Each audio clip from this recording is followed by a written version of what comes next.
قل إن صلاتي ونسكي ومحياي ومماتي لله رب العالمين।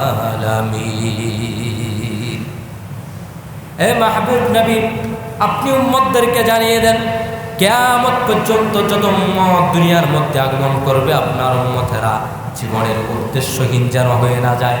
আপনার উম্মতেরা মরণকে যেন ভয় না পায়, মৃত্যুকে তারা কোনোদিন ভয় পাবে না।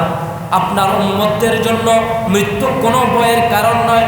আপনার উম্মতেরা জীবনের পারপাস কোনোদিন ভুলে যাবে না, জীবনের উদ্দেশ্য কোনোদিন যেন ভুলে না যায়, এবং আপনার উম্মতের ইবাদত বন্দেগীর উদ্দেশ্য যেন বিঘ্নিত না হয়। আপনি তাদেরকে জানিয়ে দেন, ইন্না সলাতি ওয়া নুসুকি ওয়া মাহইয়ায়া ওয়া মামাতি লিল্লাহি রাব্বিল আলামিন। নিশ্চয় নিশ্চয় আমার নামাজ, আমার কোরবানি, আমার হায়াত, আমার মৃত্যু, আমার ওয়াফাত সব কিছুই আল্লাহ রব্বুল আলামিনের সন্তুষ্টির জন্য। আল্লাহর দরবারে আমার জান ও মাল, আমার হায়াত ও মওত, আমার ইবাদত বন্দেগী, কোরবানি সব কিছু আল্লাহর জন্যই উৎসর্গিত। উচ্চ আওয়াজে বলে সুবহানাল্লাহ। আজ জিলকদ মাসের শেষ জুমা, আর কিছুদিন পরে পবিত্র জিলহজ মাস শুরু হয়ে যাবে। এই মাসকে কেন্দ্র করে সারা পৃথিবীর মুসলমানদের হৃদয়ে একটা উচ্ছ্বাস, আনন্দ তৈরি হয়। আল্লাহর ঘরে উপস্থিত হওয়ার যে প্রেরণা, সেই প্রেরণা নিয়ে লাব্বাইক আল্লাহুম্মা লাব্বাইক বলার জন্য খানায়ে কাবার মাতাফের সামনে অনেকে ইতিমধ্যে উপস্থিত হয়েছেন। আল্লাহ রাব্বুল আলামিন আমাদের যাদেরকে সেখানে উপস্থিত হওয়ার সুযোগ দেয়নি, তাদের জন্য ব্যবস্থা রেখেছেন। হুজুর আকরাম সাল্লাল্লাহু আলাইহি ওয়াসাল্লাম বলেছেন, উম্মত, তুমি যদি দুনিয়ার যে কোনো প্রান্তে থাকো, তৌফিক নেই তোমার আল্লাহর খানায়ে কাবায় উপস্থিত হওয়ার, তাহলে তুমি যারা খানায়ে কাবায় এসেছে তাদের প্রতি তোমার আন্তরিক মহব্বত প্রকাশ করো, তাদের প্রতি তোমার ভালোবাসা রাখো। ভালোবাসার সাথে যদি তুমি 5 ওয়াক্ত নামাজের পরে তাসবিহ, তাহমিদ একবার এবং তাকবীর উচ্চারণ করো, আলহামদুলিল্লাহ, সুবহানাল্লাহ, আল্লাহু আকবার, এগুলো যদি উচ্চারণ করে জিকিরের মধ্যে রত থাকো, মাত্র 100 বার, সব মিলিয়ে 33, 34 এভাবে 100 বার তুমি যদি উচ্চারণ করো, আমার আল্লাহ, তুমি বাংলাদেশের প্রান্তে বসেও যদি এই তাসবিহ তাহলিলগুলো করো, আমার আল্লাহ হাজিদের সাথে তোমার লাব্বাইককেও কবুল করে নেবেন। উচ্চ আওয়াজে বলে সুবহানাল্লাহ। আল্লাহ তাআলা এত দয়া এহসান করেছেন আমাদের প্রিয় নবী হুজুর আকরাম সাল্লাল্লাহু আলাইহি ওয়াসাল্লামের উসিলায়। হুজুর আকরাম সাল্লাল্লাহু আলাইহি ওয়াসাল্লাম আমাদের জন্য আল্লাহর পক্ষ থেকে প্রেরিত সর্বশেষ নবী ও রাসূল, এবং তিনি আমাদের জন্য শুধু মুসলমানের জন্য নয়, সমগ্র জাহানের জন্য, সমগ্র মখলুকাতের জন্য রহমাতুল লিল আলামিন। উচ্চ আওয়াজে বলে সুবহানাল্লাহ। আমার আল্লাহ সূরা হজের 34 নং আয়াতে বলছেন, উম্মত শুনো, হুজুর করিম সাল্লাল্লাহু আলাইহি ওয়াসাল্লামের উম্মত, তোমরা শুনো যে শুধুমাত্র তোমাদের জন্য আমি কোরবানির বিধান, হজের বিধান রেখেছি এমনটা নয়, বরং তোমাদের পূর্বেও আমার এই বিধান ছিল। আল্লাহ তাআলা এটাকে ইঙ্গিত করে বলছেন, ওয়ালিকুল্লি উম্মাতিন জাআলনা মানসাকা। আল্লাহ রাব্বুল আলামিন বলেন, প্রত্যেকটা উম্মতের জন্য হযরত আদম আলাইহিস সালাম থেকে শুরু করে হযরতে আকা মুহাম্মদুর রাসূলুল্লাহ সাল্লাল্লাহু আলাইহি ওয়াসাল্লাম পর্যন্ত প্রত্যেকটা উম্মতের জন্য আমি নির্ধারণ করে রেখেছি, নিয়ম করে দিয়েছি।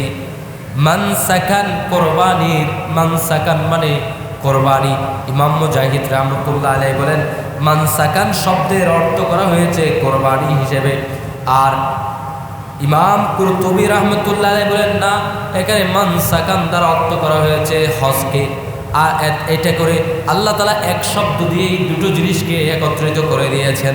আল্লাহ তাআলা বলছেন, উম্মতে মুস্তাফা শোনো, তোমাদের পূর্বে যত নবীরা এসেছেন সমস্ত নবীদের উম্মতের জন্য আমি হজ এবং কোরবানির নিয়ম তৈরি করে দিয়েছি। উচ্চ আওয়াজ বলে সুবহানাল্লাহ। বলে কেন করেছি? আল্লাহ তাআলা এবার কেন করেছেন সেটার ব্যাখ্যা দিচ্ছেন। আল্লাহ বলেন কারণ হচ্ছে লিয়াযকুরু ইসমাল্লাহি আলা মা রাযাকাহুম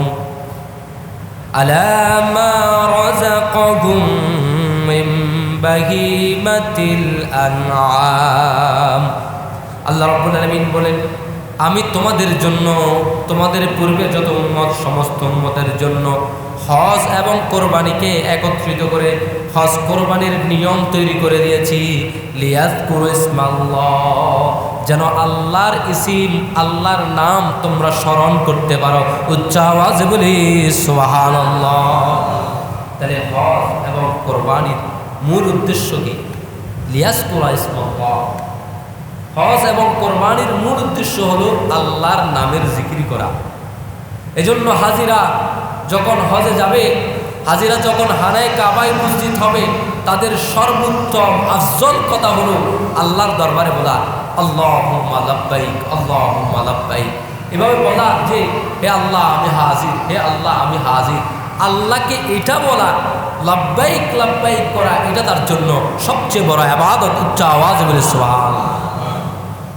এবং দ্বিতীয় সর্বোচ্চ ইবাদত হলো তার জন্য হজের মধ্যে মাতাফে বলেন, আরাফার ময়দানে বলেন, মুজদালিফায় বলেন, মিনায় বলেন, যেখানেই যাবে এহরামরত অবস্থায় সাফা মারওয়ার সাই বলেন, যে কোনো অবস্থায় সমস্ত হজে থাকা অবস্থা এক নম্বর তার কাজ হচ্ছে আল্লাহর জিকির করা, আল্লাহর নামের স্মরণ করা, লাব্বাইক আল্লাহুম্মা লাব্বাইক বলা। আর দ্বিতীয় কাজ হচ্ছে হুজুর করিম সাল্লাল্লাহু আলাইহি ওয়াসাল্লামকে সালাতু সালাম দেওয়া। উচ্চ আওয়াজে বলে সুবহানাল্লাহ। আল্লাহ এবং তার রাসূলকে কোনোদিন পৃথক করা যায় না। আল্লাহ এবং তার রাসূলের সম্পর্ক মুতালাজিমান, দুটো সম্পর্ক এমন যে একটা থেকে আরেকটাকে পৃথক করলেই ঈমান থাকে না। আল্লাহর রাসূলকে যারা মহব্বত করবে তাদের অবশ্যই আল্লাহর ওয়াহদানিয়তের উপরে ঈমান থাকতে হবে। আল্লাহর হাবিবকে মহব্বত করে কিন্তু আল্লাহকে বিশ্বাস করে না, আল্লাহর সাথে শরীক করে, এই মহব্বতের কোনো দাম আল্লাহর দরবারে নেই। আবার আল্লাহকে মহব্বত করে, আল্লাহর ওয়াহদানিয়তের উপর বিশ্বাস করে, তৌহিদের উপর বিশ্বাস করে, কিন্তু হুজুর করিম সাল্লাল্লাহু আলাইহি ওয়াসাল্লামের প্রতি কোনো মহব্বত নেই।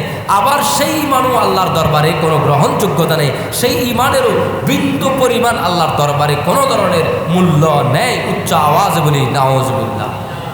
তো মূল্য কোনটা আছে? মূল্য কোনটা আছে? আল্লাহ তাআলা কালাম দিয়ে, আল্লাহ তাআলা আল্লাহর হাবিবের মাধ্যমে দুনিয়াবাসীকে জানিয়ে দিয়েছেন, তুমি গুনার পাহাড় করে ফেলেছ, আসমান পর্যন্ত তোমার গুনাহ ছুঁয়ে গেছে। সাগরের পানিগুলোকে, সমস্ত সাগরের পানি যদি এক জায়গায় করা হয়, এর চেয়েও বেশি তোমার গুনাহ হয়ে গেছে।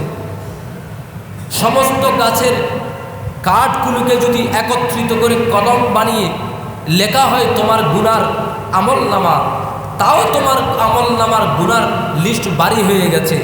এরপরও তুমি যখন আল্লাহর দরবারে এসে, তুমি আল্লাহর কাছে এসে আল্লাহর হাবিবের কালামকে সামনে রেখে তুমি যদি বলো আল্লাহ আমার ঈমান ছিল না, আমি বেঈমান ছিলাম, কুফরি করেছি, শিরিক করেছি, মূর্তি পূজায় ছিলাম, আহলে কাবায়ের ছিলাম, আমার গুনার পাহাড় হয়ে গেছে, আমার গুনার সাগরের চেয়ে বেশি হয়ে গেছে, এরপরও তোমার দেয়া নবীর কালাম মোতাবেক শুধু একটা কালিমা যদি কেউ উচ্চারণ করে বলে লা ইলাহা ইল্লাল্লাহ মুহাম্মাদুর রাসূলুল্লাহ, আল্লাহ তাআলা বলছেন তার জীবনের সমস্ত গুনাহ, ইতিপূর্বে তার যে গুনাহ ছিল পাহাড়ের চেয়েও বেশি, সাগরের পানির চেয়েও বেশি, তার পাহাড়ের কাঠগুলোর যদি গাছগুলোকে কলম বানিয়ে গুনাহ লেখা হলে এর চেয়েও বেশি গুনাহ তার ছিল, সব কিছু আমার আল্লাহ একটা কালিমার উচিলায় সবগুলোকে মুহূর্তেই ক্ষমা করে দিবেন। উচ্চ আওয়াজে বলে সুবহানাল্লাহ। কালিমাতুত তাইয়্যিবা, এটা এমন এক কালিমা যা আল্লাহ তাআলা আমাদেরকে দান করেছেন। আল্লাহ তাআলা আমাদেরকে মহব্বত করেন বলেই দান করেছেন। আল্লাহ তাআলা এটা যাকে তাকে দেন না, আল্লাহ তাআলা তাকেই এটা দান করেন যাকে মহব্বত করেন। পৃথিবীতে আল্লাহ তাআলা সম্পদ সবাইকে দিতে পারেন। হযরতে মৌলা আলী শেরে খুদা রাদিয়াল্লাহু তাআলা আনহুকে জিজ্ঞেস করা হলো, আই শেরে খুদা, মুসলমানেরা প্রায় তো সংখ্যায় গরিব পর্যায়ে, এটার ব্যাখ্যা কি? মুসলমানেরা তো প্রায় সংখ্যায় হচ্ছে গরিব, এটার ব্যাখ্যা কি? তখন মৌলা আলী শেরে খুদা রাদিয়াল্লাহু তাআলা আনহু বলেন, আল্লাহর কাছে সবচেয়ে প্রিয় জিনিস হচ্ছে ঈমান। আল্লাহর কাছে সবচেয়ে প্রিয় জিনিস হলো ইলমে দ্বীন। আল্লাহ তাআলা মুসলমানদেরকে ঈমান ইলমে দ্বীন দিয়েছেন। আর সবচেয়ে নিকৃষ্ট জিনিস হলো দুনিয়া। মাতাউদ দুনিয়া কালিল, দুনিয়ার সমস্ত সম্পদ আল্লাহর কাছে ক্ষুদ্র বস্তু। আল্লাহ তাআলা এই ক্ষুদ্রটাকে কাফেরদের জন্য করে দিয়েছেন। আর সবচেয়ে শ্রেষ্ঠতম জিনিস ঈমান এবং ইলমকে মুসলমানদের জন্য বরাদ্দ রেখেছেন। উচ্চ আওয়াজে বলি সুবহানাল্লাহ। সুতরাং আল্লাহর বিবেচনায় যেটা শ্রেষ্ঠ এটা আমাদেরকে দেওয়া হয়েছে, আর আমাদের বিবেচনায় যেটা শ্রেষ্ঠ এটা কাফেরদেরকে দেওয়া হয়েছে। আল্লাহর বিবেচনায় সবচেয়ে নিকৃষ্ট হচ্ছে দুনিয়ার সম্পদ, মাতাউদ দুনিয়া, আর আমাদের বিবেচনায় সবচেয়ে উৎকৃষ্ট হলো দুনিয়ার সম্পদ। আল্লাহ তাআলা বলছেন, তোমাদের জন্য দুনিয়ার সম্পদ নয়, দুনিয়া তো তোমাদের কদমের নিচে থাকবে, দুনিয়া তোমাদের উপর উঠবে না, তোমরা দুনিয়ার উপর সওয়ার হবা। নৌকা যেমন পানির উপরে থাকে, পানির উপরে নৌকা যখন থাকে ওই নৌকা গন্তব্যে পৌঁছাতে পারে, ওই নৌকা ডুবে যাবে না পানির উপরে থাকার কারণে। যখন পানি ওই নৌকার ভিতরে ঢুকে যাবে, পানি যখন গড়িয়ে ওই নৌকাতে প্রবেশ করবে, তখন ওই নৌকা গন্তব্যে পৌঁছাতে পারবে না, মঞ্জিলে মকসুদে পৌঁছাতে পারবে না, বরং ওই নৌকা অর্ধেক নদীতেই ডুবে যাবে, গন্তব্যহীনভাবে সে ডুবে গিয়ে তোমাকে ধ্বংস করে দিবে। দুনিয়া ঠিক তেমনই তোমার মতো, তুমি হচ্ছে ওই নৌকার মতো যে দুনিয়ার উপরে চলবা, দুনিয়াকে তোমার নিচে রাখবা।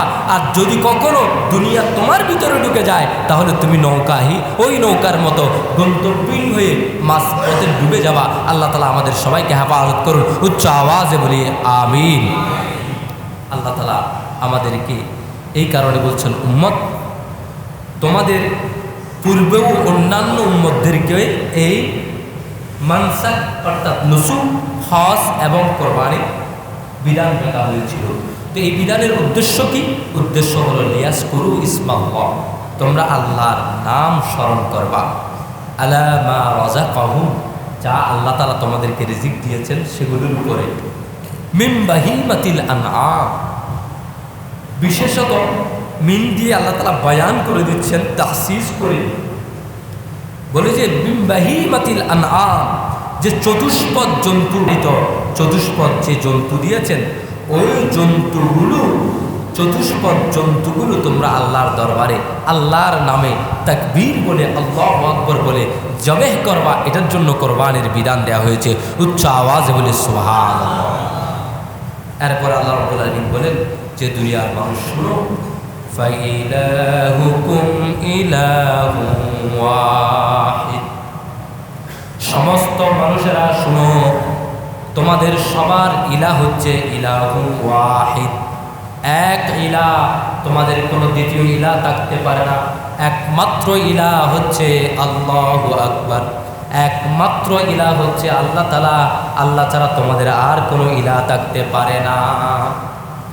ফালাহু আসলিমু, আল্লাহ তাআলা এবার নিজেই ঘোষণা দিচ্ছেন, এই কোরবানি দ্বারা তোমাদেরকে কি শিক্ষা দিলাম, তোমাদের জন্য হজ করলাম, হজের ব্যবস্থা দিলাম, কোরবানির ব্যবস্থা দিলাম, সব কিছু তোমাদের গ্রহণযোগ্যতা পাবে যদি একমাত্র আল্লাহর উদ্দেশ্যে তোমরা করো, এবং তোমাদের সব কিছু আত্মসমর্পণ করতে হবে। ফালাহু, সেই আল্লাহর জন্য, সেই ইলার জন্য তোমাদের সব কোরবানি, হজ, জিয়ারা সব কিছু সে আল্লাহকে সন্তুষ্ট করার জন্য। আসলিমু, তোমরা সবাই সে আল্লাহর নিকট আত্মসমর্পণ করো। উচ্চ আওয়াজে বলি সুবহানাল্লাহ। এবার আল্লাহ তাআলা বলছেন, ওয়াবাশশিরিল মুখবিতিন, আর যদি এটা মেনে চলতে পারো, যদি এটার আনুগত্য স্বীকার করো, যদি তুমি সারেন্ডার করো আল্লাহর দরবারে, নিজেকে যদি কোরবান করতে পারো, সুপর্দ করতে পারো আল্লাহর দরবারে, তাহলে জেনে রাখো যে আমার হাবিব তোমাদেরকে জানিয়ে দিবেন। আমার হাবিবকে আমি নির্দেশ দিলাম, মুবাশশির, আপনি বলে দিন, সুসংবাদ দিন, আল মুখবিতিনা, ইয়ার আমার আল্লাহ রাব্বুল আলামিন বলেন যে সুসংবাদ দিন যারা মুখবিতিন, তাদেরকে মুখবিতিন মানে হলো বিনয়ের সাথে একেবারে। আল্লাহ যখন বলেছেন তুমি আত্মসমর্পণ করো, কোনো ডাউট না করে, কোনো ধরনের প্রশ্ন না করে, কোনো ধরনের অভিযোগ না করে, কোনো শেকায়ত না করে আল্লাহর দরবারে সিজদায় অবনত যারা হয়েছেন, আল্লাহ তাআলা বলেন তাদের জন্য সুসংবাদ দিয়ে দাও, উচ্চ আওয়াজে বলে সুবহানাল্লাহ। তাহলে এই হজ এবং কোরবানি সহ আমাদের সমস্ত ইবাদত বন্দেগীর উদ্দেশ্য একটাই, কাকে খুশি করা? আল্লাহকে খুশি করা। আল্লাহকে খুশি করার জন্য হলে আল্লাহর হাবিব খুশি হবেন, আল্লাহর হাবিব খুশি হলে আল্লাহ খুশি হবেন। অর্থাৎ আপনার সমস্ত কাজের উদ্দেশ্য আল্লাহ এবং তার রাসূলকে সন্তুষ্ট করা। আল্লাহ তাআলা সূরা আনআমের 162 নম্বর আয়াতে বলছেন, তোমাদের ইবাদত বন্দেগী, তোমাদের নামাজ, হজ, রোজা, যাকাত যা কিছু আছে, এমনকি তোমাদের জীবন মরণ, সব কিছুর উদ্দেশ্য কি হতে পারে এটা কি ইন্ডিকেট করে আল্লাহ তাআলা বলছেন, কুল ইন্না সলাতি ওয়া নুসুকি ওয়া মাহইয়ায়া ওয়া মামাতি লিল্লাহি রাব্বিল আলামিন। এ মাহবুব নবী, আপনি উম্মতদেরকে জানিয়ে দেন, কিয়ামত পর্যন্ত যত উম্মত দুনিয়ার মধ্যে আগমন করবে, আপনার উম্মতেরা জীবনের উদ্দেশ্যহীন যেন হয়ে না যায়, আপনার উম্মতেরা মরণকে যেন ভয় না পায়, মৃত্যুকে তারা কোনোদিন ভয় পাবে না। আপনার উম্মতদের জন্য মৃত্যু কোনো ভয়ের কারণ নয়। আপনার উম্মতেরা জীবনের পারপাস কোনোদিন ভুলে যাবে না, জীবনের উদ্দেশ্য কোনোদিন যেন ভুলে না যায়, এবং আপনার উম্মতের ইবাদত বন্দেগীর উদ্দেশ্য যেন বিঘ্নিত না হয়। আপনি তাদেরকে জানিয়ে দেন, ইন্না সলাতি ওয়া নুসুকি ওয়া মাহইয়ায়া ওয়া মামাতি লিল্লাহি রাব্বিল আলামিন। নিশ্চয় নিশ্চয় আমার নামাজ, আমার কোরবানি, আমার হায়াত, আমার মৃত্যু, আমার ওয়াফাত সব কিছুই আল্লাহ রাব্বুল আলামিনের সন্তুষ্টির জন্য। আল্লাহর দরবারে আমার জান ও মাল, আমার হায়াত ও মওত, আমার ইবাদত বন্দেগী, কোরবানি সব কিছু আল্লাহর জন্যই উৎসর্গিত। উচ্চ আওয়াজে বলে সুবহানাল্লাহ। তাহলে আল্লাহ তাআলা দ্বিতীয় এই আয়াত দ্বারা আরও স্পষ্ট করে দিয়েছেন যে আমাদের কোরবানির উদ্দেশ্য কী হবে, হজ করতে গিয়েছেন, হজের উদ্দেশ্য কী হবে, নামাজ পড়ছেন, নামাজের উদ্দেশ্য কী হবে, রোজা রাখছেন, রোজার উদ্দেশ্য কী হবে, সদকা করছেন, সদকার উদ্দেশ্য কী হবে, এবং সব কিছু এমনকি আল্লাহ বলে দিয়েছেন তোমার হায়াত, তোমার মন, এটার উদ্দেশ্য কী হবে। সব কিছুর উদ্দেশ্য হবে আল্লাহকে খুশি করা, আল্লাহর হাবিবকে খুশি করা। উচ্চ আওয়াজে বলি সুবহানাল্লাহ।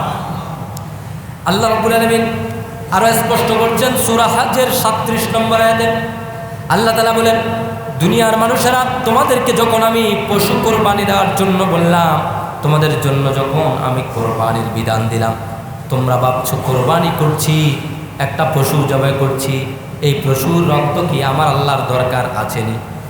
তোমাদের মনে মনে কল্পনায় অনেক কিছু থাকতে পারে। একটা পশু কোরবানি করলাম, রক্ত প্রবাহিত করলাম, আর কিছু মাংস কেটে নিলাম, এটার দ্বারা কি উদ্দেশ্য হতে পারে? আমার আল্লাহ বলেন যে এটার দ্বারা উদ্দেশ্য কি তোমরা শুনে নাও।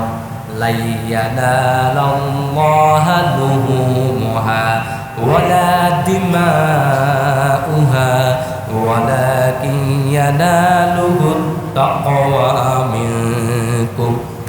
আমার আল্লাহ বলেন সূরা হজ্জের 37 নম্বর আয়াতে, দুনিয়ার মানুষেরা শুনে নাও, লা ইয়ানালাল্লাহু লুহুমুহা, তোমরা যে কোরবানি করো, ওই কোরবানির পশুর যে রক্ত রয়েছে, ওই রক্ত আমার আল্লাহর দরবারে পৌঁছায় না। ওই কোরবানির তোমাদের যে লুহুম, ওই কোরবানির যে লাহাম মাংস রয়েছে, দেমা রক্ত রয়েছে, ওই কোরবানির পশুর না মাংস না রক্ত কোনো কিছুই আমার আল্লাহর দরবারে পৌঁছায় না।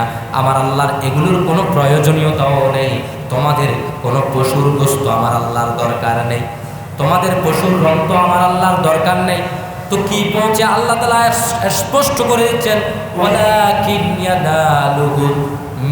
ইয়ানালুহু তাকওয়া মিনকুম। তোমাদের অন্তরে যে তাকওয়া আছে, আল্লাহর ভয় আছে, ওই তাকওয়াটাই আল্লাহর দরবারে পৌঁছে যায়। উচ্চ আওয়াজে বলি সুবহানাল্লাহ। আল্লাহ তাআলা এখানে আরো স্পষ্ট করে দিচ্ছেন, তাহলে তোমাদের এই ইবাদত কোরবানি, সামনে যে কোরবানি আসছে, এই কোরবানির উদ্দেশ্য কি? কোরবানির কত বড় গরু নিয়েছো, কত কেজি মাংস হবে, ওই প্রতিযোগিতা আমার আল্লাহ তোমার কাছে চায় না। কত বেশি রক্ত হবে, ওই প্রতিযোগিতা আমার আল্লাহ তোমার কাছে চায় না। তুমি কি বিশাল গরু নিয়েছো, কত বড় আকৃতির নিয়েছো, ওটা আমার আল্লাহ চাই না। কত ছোট আকৃতির কোরবানি দিচ্ছ, এটা আমার আল্লাহ চাই না। আমার আল্লাহ চাই তোমার হৃদয়ের মধ্যে আমার আল্লাহর প্রতি কতটুকু ভালোবাসা আছে, আল্লাহর হাবিবের প্রতি কতটুকু ভালোবাসা আছে, আমার আল্লাহর নির্দেশ পালনের প্রতি তুমি কতটুকু সিনসিয়ার, কতটুকু সতর্কতা অবলম্বন করছো, আমার আল্লাহর তাকওয়া তোমার হৃদয়ের মধ্যে কতটুকু আছে, ওই তাকওয়া মোতাবেক আমার আল্লাহ তোমাকে যাজা দান করবেন। উচ্চ আওয়াজে বলি সুবহানাল্লাহ। সুতরাং আমি আপনাদের মধ্যে বলবো, আমাদের কোরবানির উদ্দেশ্য কি? এই আয়াতগুলোকে যদি আমরা সামনে রাখি, সূরা হাজের 34 নম্বর আয়াত, সূরা আনআমের 162 নম্বর আয়াত, সূরা হাজ্জের 37 নম্বর আয়াত, তিনটা আয়াতকে যদি একত্রিত করি সামনে রেখে, তাহলে আমাদের কাছে সুস্পষ্ট একটা মেসেজ আসে। এই মেসেজটা হলো, কোরবানির উদ্দেশ্য রক্ত নয়, কোরবানির উদ্দেশ্য বড় আকৃতির গরু দিতে হবে, ওট দিতে হবে এমন নয়, বরং কোরবানির একমাত্র উদ্দেশ্য আল্লাহর সন্তুষ্টি। উচ্চ আওয়াজে বলে সুবহানাল্লাহ। সুতরাং এখন সমাজের মধ্যে আমরা যে প্রচলন শুরু করে দিয়েছি, কোরবানি যখন আসে আমাদের ভিতরে এক ধরনের প্রতিযোগিতা শুরু হয়ে যায়। প্রতিযোগিতা ভালো, ফালিয়াতানাফিসিল মুতানাফিসুন। আল্লাহ তাআলা বলছেন তোমরা প্রতিযোগিতা করো। তো এই প্রতিযোগিতা কিসের মধ্যে? আল্লাহ তাআলা বলছেন প্রতিযোগীদের প্রতিযোগিতা করা উচিত। তবে কিসে প্রতিযোগিতা করবে? আলাল বিররি ওয়াত তাকওয়া, তাকওয়া এবং সদাচরণের মধ্যে, ফখরের মধ্যে নয়। হুনাইন যুদ্ধের মধ্যে যখন মুসলমানেরা 12,000 সৈন্য সংখ্যা ছিল, মুসলমানদের সামরিক একেবারে বড় শক্তি সঞ্চয় ছিল, মুসলমানদের মধ্যে এমন কোনো সৈন্য ছিল না যার হাতে তলোয়ার ছিল না। বদর যুদ্ধে কিন্তু এমন ছিল না। বদর যুদ্ধের ময়দানে 313 জন সাহাবী যখন যুদ্ধ করতে গিয়েছেন, ওই যুদ্ধের ময়দানে অনেকের হাতে কোনো তলোয়ার ছিল না, খেজুরের ডাল তলোয়ার হিসেবে ব্যবহার করেছে। কিন্তু হুনাইনের যুদ্ধে যখন তারা গেলেন, মুসলমানদের একেবারে বিশাল সৈন্যবাহিনী 12,000 জনের, ওই 12,000 সবাই সমরাস্ত্রে সজ্জিত। তখন একজন বলে উঠল, তাদের মধ্য থেকে একজন বলে উঠল, আজকের দিনটা আমাদের বিজয়ের দিন, আজকের দিনে আমাদের পরাজিত করার জন্য কোনো শক্তি নেই, কারণ আমাদের বিরুদ্ধে যুদ্ধ করার জন্য যারা কাফেররা এসেছে, ওই কুফফারদের সংখ্যা হচ্ছে মাত্র 4,000। কাফের 4,000, মুসলমান 12,000। তখন মুসলমানদের মধ্যে এক ধরনের অহংকার এসেছে, এক ধরনের হৃদয়ের মধ্যে ফারাহাত, হৃদয়ের মধ্যে এক ধরনের প্রশান্তি চলে এসেছে। তারা দাবি করে বসলো তাদের মধ্যে একজন, আজকে আমাদের কেউ পরাজয় করতে পারবে না। আমার আল্লাহ সাথে সাথে তাদেরকে এমন মুসিবতের মধ্যে ফেললেন, এমন মুসিবত হলো জান বাঁচানোর জন্য ময়দান থেকে পলায়ন করতে হচ্ছে। দিক বিদিক ছুড়ে যাচ্ছে। 4,000-এর আক্রমণে 12,000 মুসলমান যুদ্ধের ময়দানে দাঁড়াতে পারছে না। যুদ্ধের ময়দানে কত বিক্ষত হয়ে যাচ্ছে, হতাহতের সংখ্যা বেড়ে যাচ্ছে। তখন আল্লাহর হাবিব হুজুর আকরাম সাল্লাল্লাহু আলাইহি ওয়াসাল্লাম আল্লাহর দরবারে হাত তুলে দিলেন, ইয়া রাব্বাল আলামিন, আজকের সংখ্যায় তো আমরা বেশি ছিলাম, কিন্তু আজকে এই অবস্থা কেন হচ্ছে? আল্লাহ রাব্বুল আলামিন ওহী প্রেরণ করলেন, আমার নবী, আপনার মুসলমানেরা, আপনার উম্মতদের মধ্যে একজন ব্যক্তি এই কথা বলে দিয়েছে যে আজকে আমাদের পরাজিত করার কোনো শক্তি নেই। আপনার উম্মতেরা যদি সংখ্যার উপরে সৈন্যের সমরাস্ত্রের উপরে নির্ভর করে, তাহলে তাদের পরাজয় নিশ্চিত। আমি আল্লাহ সাহায্য না করলে তারা নিশ্চিতভাবে পরাজয় বহন করবে। তার প্রমাণ দিলাম, তার প্রমাণ করে দিলাম। দেখুন হুনাইনের ময়দান। তখন আল্লাহর হাবিব যখন দোয়া করলেন, আল্লাহ আজকে বিজয় দান করেন। আল্লাহ রাব্বুল আলামিনের দরবারে দোয়া করতে দেরি আল্লাহ তাআলা ফেরেশতাদেরকে নির্দেশ দিলেন, ও আমার ফেরেশতারা, যাও মুসলমানদের ক্ষত বিক্ষত ময়দান, সেখানে তোমরা চলে যাও। জুনুদুল লাম তারাহা, এমন সৈন্যবাহিনী আমার আল্লাহ প্রেরণ করে দিলেন, ওই দুনিয়ার কুফাররা কেউ তাদের চোখে দেখে না।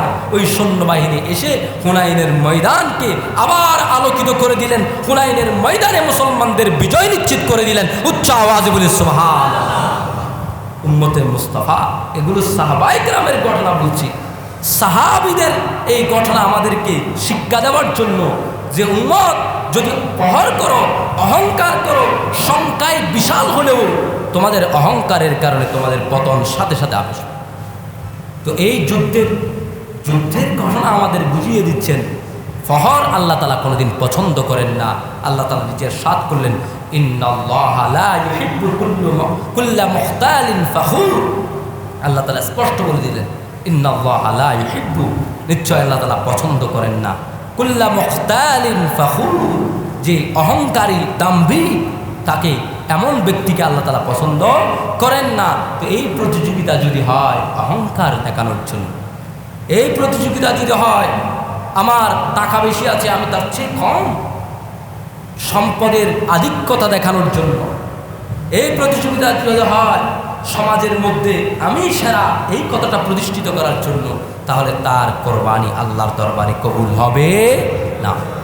তার কোরবানির উদ্দেশ্য শেষ। সাথে সাথে নিয়ত এত গুরুত্বপূর্ণ কোরবানির ক্ষেত্রে, নট অনলি কোরবানি, জীবনের সমস্ত ইবাদতের ক্ষেত্রে, এমনকি হায়াত মওতের ক্ষেত্রে।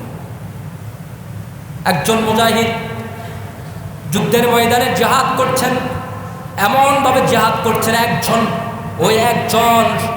এক হাতে শত শত কাফেরকে জাহান্নামের স্বাদ আস্বাদন করিয়ে দিচ্ছেন।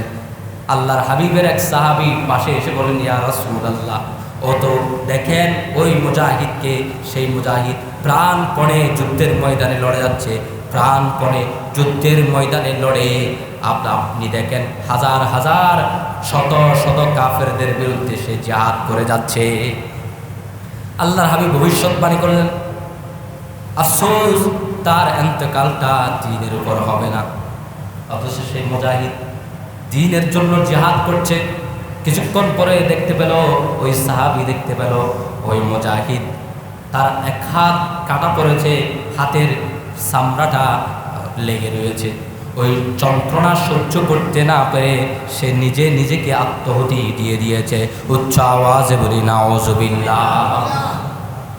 এখানে একটা ফ্যাক্ট আছে, মুহাদ্দিসিনে কেরাম, মুফাসসিরিনে কেরাম ব্যাখ্যা করেছেন এগুলোর ফ্যাক্ট। সেখানে নিয়তটা অত্যন্ত গুরুত্বপূর্ণ ছিল। ময়দানে মাহশারে একজন মুজাহিদ দাঁড় হয়ে যাবেন, কিয়ামতের ময়দানে দাঁড়ায় বলবে, আল্লাহ আমি আপনার দ্বীনের জন্য জিহাদ করেছি, ইয়া রাব্বাল আলামিন, আমি শহীদ হয়ে দুনিয়া থেকে বিদায় গ্রহণ করেছি, আমি আজকে কিয়ামতের ময়দানে আমার শাহাদাতের উজরত চাই। আমার আল্লাহ বলবেন, তোমার কিসের শাহাদাতের উজরত? তোমার শাহাদাতের উজরত নিতে চাও, তাহলে মানুষদের থেকে গ্রহণ করো। কার থেকে? মানুষদের থেকে। আমার কাছে তোমার শাহাদাতের কোনো পুরস্কার নেই। তখন তিনি বলে উঠবেন, আল্লাহ কেন আমার পুরস্কার নেই?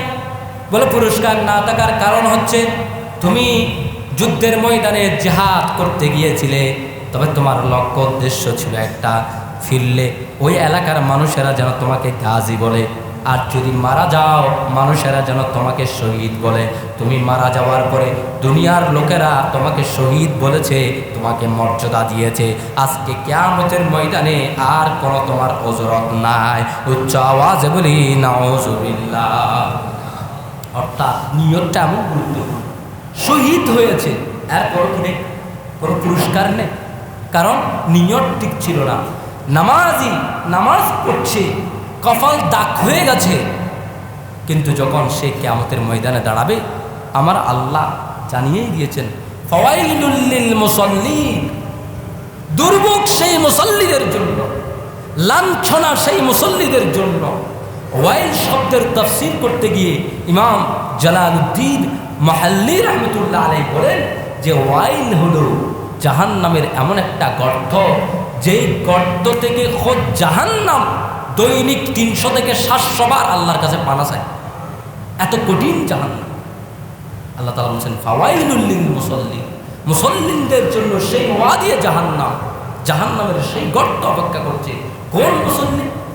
আল্লাযীনা হুম ফি সলাতিহিম আল্লাযীনা হুম আন সলাতিহিম সাহুন, আল্লাযীনা হুম আন সলাতিহিম সাহুন, যাদের নামাজ অলসতায় ভরপুর, এবং আল্লাযীনা হুম ইউরাউন, এবং তারা ওই নামাজ পড়ে কপাল দাগ করেছে মানুষেরা যেন নামাজই বলে। ইউরাউন রিয়া আন নাস, মানুষদেরকে দেখানোর জন্য। নামাজি নামাজ পড়ে কপাল দাগ করে ফেলেছে, কিন্তু সে ওই নিয়ত মানুষকে দেখানোর জন্য, এই কারণে তার জন্য জাহান্নাম অপেক্ষা হচ্ছে। আল্লাহ তাআলা ঘোষণা দিয়ে দিয়েছেন। ঠিক অনুরূপভাবে কোরবানি, যদি আপনার কোরবানির উদ্দেশ্য হয় আমি সমাজে বড় পয়সা বলা, এটা একটু দেখানো। আপনার কোরবানির উদ্দেশ্য যদি হয় একটু বড় থেকে গরু নিব যেন গোস্ত বেশি হয়, পরিবারে ভালো মতো খাইতে পারবো, আপনার কোরবানি হচ্ছে না। এমনকি এখন একটা রসম চালু হয়ে গেছে, কোরবানির গরুকে একেবারে ফাল্লায় তুলে গোস্ত মেপে কোরবানির গরু নেওয়া হচ্ছে। বলেন উচ্চ আওয়াজে নাউজুবিল্লাহ, আরেকটু বড় আওয়াজে বলেন নাউজুবিল্লাহ। উদ্দেশ্য ঠিক থাকছে? আপনারা মনে করছেন কি হয়েছে, এখানে তো নাইলে ঠকাবে, ঠকানোর চিন্তায়, ঠকানো থেকে বাঁচার জন্য কোরবানিই বাদ। কারণ কোরবানির মাসালাতে স্পষ্ট আছে, যদি কেউ কোরবানির গোস্তর হিসাব করে কোরবানি করে তার কোরবানি হবে না। এখন আপনি যখন ফাল্লায় তুলে একেবারে হিসাব করতেছেন, আপনি নিজে বলেন আপনার নিয়ত ওদিকে চেঞ্জ হচ্ছে কিনা, ডাইভার্ট হচ্ছে কিনা। না হলে আপনি ভালো মানুষ, আপনি সালেহ বান্দা, আপনার স্পেশাল কোয়ালিটি আছে, আল্লাহ তাআলা আপনাকে বাঁচিয়ে রেখেছেন, হেফাজত করেছেন, এটার জন্য আপনাকে মারহাবা। কিন্তু অধিকাংশ মানুষ তো পারছে না, অধিকাংশ মানুষের মাইন্ড সেট আপ তো চেঞ্জ হয়ে যাচ্ছে, ডাইভার্ট হয়ে যাচ্ছে, কনভার্ট হয়ে ওদিকে চলে যাচ্ছে। সেই কারণে আমি আপনাদের খেদমতে বলছি, ফতোয়ার অনেকগুলো উদ্দেশ্য থাকে, এখানে একটা উদ্দেশ্য যে আপনার নিয়ত কনভার্ট হয়ে যাচ্ছে। সুতরাং এই কারণে অন্তত কোরবানির গরু বাজারে পাল্লায় মেপে কিনবেন না, কারণ আপনি পাল্লায় মেপে কিনতে গিয়ে নিয়ত গোস্তর দিকে চলে যাচ্ছে, আর যদি সেদিকে যায় এত টাকা খরচ করেও কোরবানিটা হইল না। আল্লাহ তাআলা আমাদের হেফাজত করুন, সকলে বলে আমিন। সম্মানিত মুসল্লিয়ানে কেরাম, আমি আপনাদের খেদমতে আজকের শুধু একটা উদ্দেশ্য, আজকের তকলিদের উদ্দেশ্য একটা, বেশি উদ্দেশ্য না, একটাই উদ্দেশ্য, সেটা হচ্ছে কোরবানি করবেন একমাত্র কাকে খুশি করার জন্য। কথা বলেন না, একটু বড় করে বলেন, কাকে খুশি করার জন্য? হাত তুলে বলেন, কাকে খুশি করার জন্য? আল্লাহকে খুশি করার জন্য, অন্য কোনো উদ্দেশ্য থাকবে। এই উদ্দেশ্য যদি আপনার থাকে, আল্লাহ তাআলা আপনার কোরবানি কবুল করবে। এই উদ্দেশ্য যদি আপনার থাকে, হুজুর করিম সাল্লাল্লাহু আলাইহি ওয়াসাল্লামের দরবারে আপনার নাম পেশ করা হবে, ইয়া রাসূলুল্লাহ, বাংলাদেশের এক প্রান্ত থেকে আপনার উম্মত অমুক ইবনে অমুক, অমুকের সন্তান অমুক, বাপের নাম সহ বলে দৌরাদু আলাইয়া আমালুহু, হাদিস এসেছে যে হুজুর করিম সাল্লাল্লাহু আলাইহি ওয়াসাল্লাম বলেন, আমার কাছে তোমাদের আমলটা পেশ করা হয়, এমনভাবে পেশ করা হয় যে তোমার নাম সহ, তোমার বাপদাদার নাম সহ বলা হয়, সব পেশ করে বলে যে হুজুর আপনার এক উম্মত অমুক নাম, সে আল্লাহকে খুশি করার জন্য এবার কোরবানি দিয়েছে, আপনি তার এই কোরবানিটা একটু দেখেন।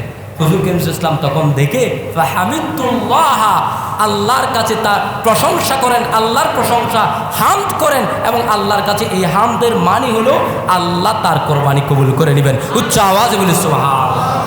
আল্লাহ সুবহানাহু ওয়া তাআলা আমাদের বুঝার তৌফিক দান করুন, সকলে বলে আমিন।